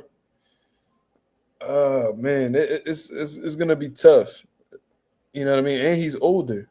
You know what I mean? We just can't dismiss that neither. You going up against a 6'7" motherfucker who I think is getting better in all honesty, just based off of how the way he been looking at his most recent fights. He gonna be punching down like that. That's gonna be a serious issue for Keith. Keith gonna have to. His legs gonna have to be on point. He gonna have to box. He gonna have to box a beautiful fight. I don't know though. With that pressure and that output, I don't know if Keith gonna be able to keep up with that shit, bro. T says, I think Keith will give him a good fight with the movement. Those older legs though, we gotta see how they hold up. And plus with the wear and tear on Keith, you never know, bro. Keith always injured. Something always wrong with Keith. True. Singh says, how do y'all see Boots and Lima fight going? I think that's gonna be an early stoppage. I actually sat down at at the gym, and I was watching Lima a little bit. And I was seeing how the way he was fighting. I'm like, he ain't gonna last too long. I think he gonna get pecked in the first 3. That's what I think. Ralph said Fundora gonna retire Thurman. Shit. Shit, what time is it? Right now, about to be 12. Oh shit, I'm old head. I'm going to sleep. Appreciate you, Mark. I'm about to do the same thing, bro. I ain't mad. Appreciate you. Yes, sir. Thank you for coming on. All right. Let's see. Shout out to the boy YSM Sports Media. He said, "Dan, first 3. Yo, Sing, do me a favor. Go watch Uis Malima. Go watch him. Look at his flaws defensively, and you tell me how long it'll take before Boots lands something on him. Unless he got a chin of vibranium, he getting stopped early, bro. I'm sorry, and I'm seeing how the way Boots look, bro. I ain't gonna say too much, but he's gonna acclimate to the division effortlessly. Effortlessly. You don't think he's durable? He may possibly be a Sing. But the thing is, Boots, this is what makes Boots dangerous. Boots is not like, and Brian Norman was right in a sense, Boots ain't like this one-punch knockout artist, right? What makes Boots dangerous is how fast he is and how the way he puts his punches right behind each other. So when them punches come through, you don't know exactly what the fuck you're gonna be getting hit with. And that's why he been getting knockouts how the way he been getting them. Lima, that man, all he do is stay on the center line. All he do is stay on the center line, bro. He fall over on his left hand crazy. You know what I mean? No upper body movement whatsoever, bro. It's like, and you come forward and you a pressure guy, that man gonna be a fucking punching bag. He gonna be a punching bag for Boots. If he get past the 3rd round, I'd be shocked, yo. Unless he just goes straight into, survival mode and he just make it a hard time for Boots to land a big shot. I don't see him getting past 3 rounds. I don't. I think Boots is going to pack him within 3. Another Romain Villa, possibly. But I think he going to be there to get hit more than Romain Villa. And I know that sounds crazy. But he real stiff, robotic, like I said, no upper body movement, no head movement whatsoever, bro. Very flawed with his balance as well, bro. He's gonna fall into like an uppercut or something. It's like he gonna fall right. That same shit he hit Abreu with, that motherfucking roll, and then he come off with the uppercut. I could see that same shit happening to Lima, bro. I'm telling you, I'm not gassing, I ain't spicing. If I felt like he brought something to the table that was like very dangerous for Boots, I would say it. I don't really care. You feel what I mean? I could be, I have my bias about like my, fighters I like and fighters I like, but I'm gonna always keep it 1,000. Like I brought Thomas Lamano on my channel. Fuck with him, known him for years. But I made it clear I thought Jamal would beat him. Just me keeping it 1,000. He even addressed me about it. He was like, "Yo, you say you don't like my chances in this fight." I didn't recall saying that, but looking back on it, it was like, yeah, I didn't like your chances in the fight, and it showed. Singh said, "How good is Boots looking in camp? He looked very sharp, very fast, strong. He's looking like a 54, y'all. I'm gonna just say that he's looking like a 54. It looked like, and the fact that he seemingly acclimated to the division so effortlessly, it goes to show how much he needed to move up, in my opinion. You feel what I mean? He looked phenomenal. The speed is there, the timing is there. Look good, you know, footwork wise. Good snap on his punches too. Like the way that he gets all of his reach behind his punches. I always think that's very impressive. Good understanding of distance. Solid defense in multiple ways, whether it's, you know, head movement, you know, good tight. You know, he got a good high guard that's hard to get through. Just look very sharp. You feel what I mean? So that's just what I personally believe. Do you think a sing? This is the thing that I always say, right? Is there a difference between 8 to 10 ounce gloves? Yes, there is, right? But I say this all the time. I don't give a fuck how many ounces you put on them gloves. If you punching, you punching. Like, you spar 16, 18 ounce gloves on. So, you know, if you want to really challenge yourself, maybe 20s. Bro, I've seen motherfuckers get knocked out cold with 16 ounce gloves, knocked out cold with 18 ounce gloves. Like I've done it personally. I've stopped people with 18 ounce gloves on. If you could punch, you could punch, and there's no 2 ounce difference between, you know, gloves is not gonna change that. You feel what I'm saying? Um, I think that Boots will have more power, but not because, eh, even yeah, Boots will have more power because, for one, he's gonna keep, you know, as you lose weight, especially when you're going through a tough weight cut, you do leave fight in the gym. You do leave some strength behind. You feel what I mean? Like, if you're dehydrated and you're boxing, you're not gonna be as strong as if you're replenished in boxing. You feel what I'm saying? So I think with that additional 7 pounds, he will be stronger. And I think that's mostly anybody. If your performances are being hindered by a tough weight cut, and then you fighting at a weight you're more comfortable at, you're gonna perform better in mostly every aspect. Yeah, them 2 ounces don't make a difference. I guarantee you, Boots not gonna feel the difference between them gloves.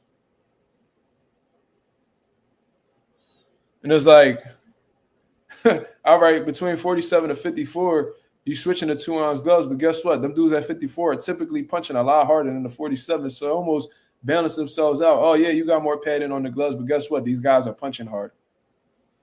So does it really make a difference? Not really. But I'm gonna get up out of here, man. I appreciate everybody that came through and showed love to the channel. If you could go ahead and hit the like button on the way out, that'd be very much appreciated, man. We had a great talk tonight. I'll be back at y'all with another live 10 p.m. Eastern Standard Time tomorrow to continue cooking up on what's going on in the sport of boxing. Until then, I hope you have a blessed, beautiful one. I'm up out of here, man. Peace.